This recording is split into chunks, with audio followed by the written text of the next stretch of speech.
So I remain very bullish, but 2022 was a tough year for crypto, no doubt. Do you think 2023 is more of a sort of rebuild kind of year rather than a sort of a boom year? I've always tried to avoid short-term predictions because I think it's so hard to know timing. In general, I feel like crypto winters, as we have called them, have lasted 6 to 18 months. Between Luna and FTX was 6 or 8 months. And I think the clock probably restarted around the FTX debacle. So I think that in these moments, the noise and the hype and the froth exits the market. And I think companies that have real products that have been managed carefully and soundly without lots of debt. I obviously am going to pitch Ripple's book on this, but we have over $1 billion of cash at the end of the year. We have a growing business. We have, both the number of customers and the activity of each customer is growing. So I'm very bullish and very optimistic for what 2023 looks like. How that translates into the crypto market pricing is just really hard to predict. Talk to me a bit about Ripple's business then. How was 2022 for you guys? Can you give us some numbers, revenue, growth? Yeah. What did you see? So 2021 and 2022 were both record years for us. And one of the things that's interesting about that is the SEC sued us around the question of, is XRP a security at the end of 2020? And I'll admit, the beginning of 2021 was a stressful, Q1 was a stressful quarter for sure, because you now have a lawsuit in the largest economy in the world, and you didn't know how your existing customers would react, let alone new customers. And what we have seen since then, it particularly non-US, well over 95% of the customers we've signed in the last 2 years are non-US. Our activity is growing more and more outside the United States, and it's because you have this confusion in the United States. So we're now processing billions of dollars of transactions every quarter, and well over half of our total transaction volume, because we do have a fiat and XRP enabled product called on-demand liquidity. Over half of all of our transactions go through XRP now. That has grown, and so again, we're continuing to sign more contracts, more customers, and then the contracts and customers we have grown, partly because we opened more corridors, more currency pairs. And so there's kind of a nice series of building the positive virtuous cycle that helps grow the business. Yeah, and just in terms of your revenue growth in 2022, any insight into that? So we do, I don't know if we publicly talked about this that much, but we have been profitable for the last 3-4 years, and measured in the many hundreds of millions of dollars of revenue overall. It's been a stormy season, especially after the FTX collapse, but the crypto market is now struggling to recover. Overall, the crypto market is on the verge of regaining all its losses caused by FTX and Terra Luna. But this is a bullish season, or bait. Ripple, on the other hand, has been doing pretty great ever since the lawsuit was filed back in 2020. And without a doubt, we expect this company to continue soaring higher, considering all the new tech Ripple will be implementing this year. Aside from that, chances are this court case is almost over, so XRP will go straight to the moon. But before we get into that, let's roll that intro. As always, welcome to Moneyside, your favorite crypto channel. If you're new here, hit that subscribe button and turn on notifications so you get updates when we drop new videos. Don't forget to smash that like button, and you can always leave a comment or question in the section below. Why is everyone bullish on cryptos, such as XRP? Well, the simple answer is the Great Reset is here. We've been talking about it for such a long time, and now it's happening. Granted, it didn't happen in the best way possible, and most of us lost quite a lot last year, but all that was necessary to move to the next level. The combined collapse of the market after Terra Luna and FTX pushed big cryptos, such as Bitcoin, below their previously inflated prices. Bitcoin has no monetary value and doesn't add anything to the blockchain network. I know a lot of people won't like this comment, but Bitcoin is just an overpriced gold currency. Eventually, the rest of the world will realize that and will leave this crypto alone. Abandon it, if you will. Cryptos such as XRP will soon take over because they are the ideal crypto bridge that we all need. XRP effortlessly connect fiat and the crypto worlds. And again, just in terms of the healthier business, we've seen a lot of layoffs across the board, particularly at exchanges and other areas of the business. Binance the other day, however, said, well, we're planning to hire this year. What camp are you in? Well, we publicly, when the kind of layoffs in crypto started, we publicly announced we're still hiring. I think in Q2 last year, we hired 100 people. In Q3, we hired 100 people. Q4 is a little less than that, partly because of the holidays. We have no plans to do any layoffs. We're going to continue to grow and hire. And again, that's just we sign more customers. We need more people to support those customers. We need, we're obviously building, well, not obviously, we're building new products that we are excited about. And even, conversations I've had here in Davos, we have existing customers coming to us wanting help with other elements of the kind of crypto ecosystem.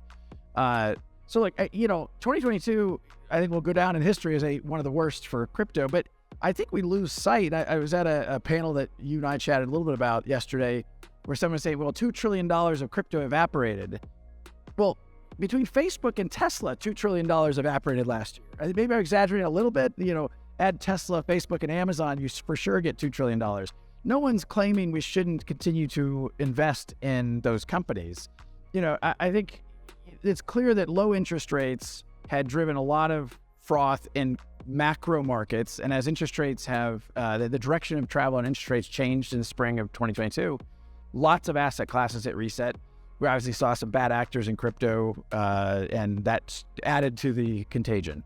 What happened with FTX was just a one-of problem, and that's exactly what Brad Garlinghouse is trying to elaborate. It's not a problem for the whole of cryptocurrency. Unfortunately, regulatory bodies, such as the SEC, are now using this one chance to impose their rules to the crypto world. And I think everyone can now see that clearly. The SEC doesn't have any rock-solid reason to go after companies such as Ripple, which is why the court case has taken this long. So we need to better understand what this regulatory body is doing and how much harm they're causing to the crypto world. Without a doubt, crypto is here to stay, whether the SEC likes it or not. And this world will continue to flourish, especially after the recent reset. Only a few cryptos that have value will easily come out of this current storm bigger and powerful. The rest will unfortunately not make it, with all the bad press surrounding crypto. So invest wisely, or you risk losing all of your investment this year. How are you expecting it to be resolved? Are you expecting to reach a settlement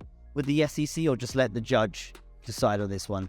So, as I mentioned earlier, we're now 2 years and 2 months in, or 2 years and 1 month into the lawsuit. SEC filed suit against us, saying that our sales of XRP represented sales of unregistered securities. And from the beginning, I thought it was very clear that the facts were on our side and the law was on our side. And I think as you have seen this play out, you've seen the filings in the court, that the judge certainly is hearing our arguments. There's been, I think, the SEC's behavior, and some of it has been, I would say embarrassing as a U.S. citizen. That just some of the things you've seen happen, you're like, you got to be kidding. But look, it's now fully filed and fully briefed in front of the judge and the second district, and we expect a decision from the judge certainly in 2023. But you don't really have any control over when a judge makes their decisions, and I'm optimistic that sometime in the coming single-digit number of months we'll have closure there. To your question about settlement, I mean, the problem here is the SEC, in particular Gary Gensler, has articulated a view that all crypto is a security. The only way that Ripple would settle, and I've said this at the very beginning, the only way we would settle is if there's clarity that XRP is not a security on a go-forward basis. So you have this conundrum where the SEC is saying all crypto is a security. We're saying there's only a settlement if we can say XRP is not a security on a go-forward basis. So the Venn diagram for settlement is, I think, zero. So I think we're going to end up letting the judge decide, and I'm very optimistic. And I think people here in this audience know, and here at Davos know, this case is very important to crypto, not just for Ripple. It's for the whole industry. And I think that the fight that we've been fighting really in some ways has been for the whole industry. And in terms of the SEC specifically, you've been critical of the way the US has approached regulation towards the industry. What exactly, are you concerned about, and why are you critical of the way the US has approached?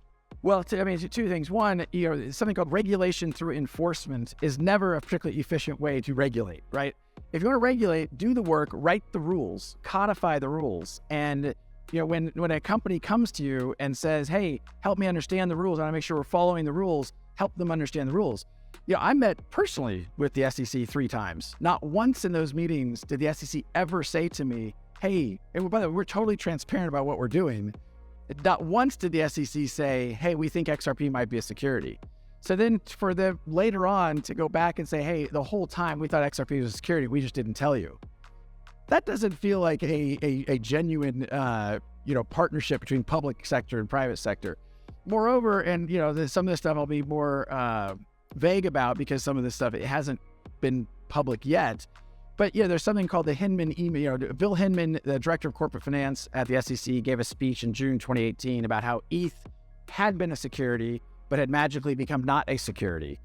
And there's some emails associated with that the judge turned over 6 times. We finally did get those emails. And I think when those come to light, I think you will see more kind of like, how is it possible the SEC decided to bring a case against Ripple, given what they were saying within their own walls? Yeah, and then if you look at the global regulatory landscape, where do you think is sort of on the right track? In the European Union, you've got this MiCA regulation coming in, which sort of specifically targets things like stable coins and exchanges. Is that a good first step? I mean, where do you see good regulation or good talk about regulation happen? So I think MiCA is a good first step. And I also, maybe not dodging your question, I'll get there, but I think one of the things that I have been struck by is how much the U.S. regulatory discussion has dominated some of the meetings I've been in here in Davos. And it loses sight of the fact that globally, the direction of travel on crypto regulation is actually quite positive. You have more and more countries doing the work to codify and be clear. And these aren't small countries. This includes the UK and Japan, certainly here in Switzerland, Singapore, the UAE. You're even seeing countries like South Africa start to do that work. And again, instead of regulation through enforcement, it's actually, hey, let's take the time, let's partner with private sector to write down and be clear about those rules. So leaving the U.S. aside, I think it's actually quite positive. And yes, the U.S. is the largest economy in the world, but there's a big economy out there. And again, Ripple has thrived over the last 2 years, and we basically haven't been able to sell into the United States market. So that's why you've seen a lot of traction outside of the U.S. so far in the business. As always, please do your own research. And always trade safely, guys. Please keep in mind we're not a licensed financial advisor. All the videos on this channel are intended for entertainment purposes only. You can let us know what you think in the comment section below, and let's start a conversation. Thanks as always for watching. Don't forget to like this video, and please click on that subscribe button. And be sure to turn on notifications, that way you get posted when we put up new content. Look forward to seeing you next time here on Money Side.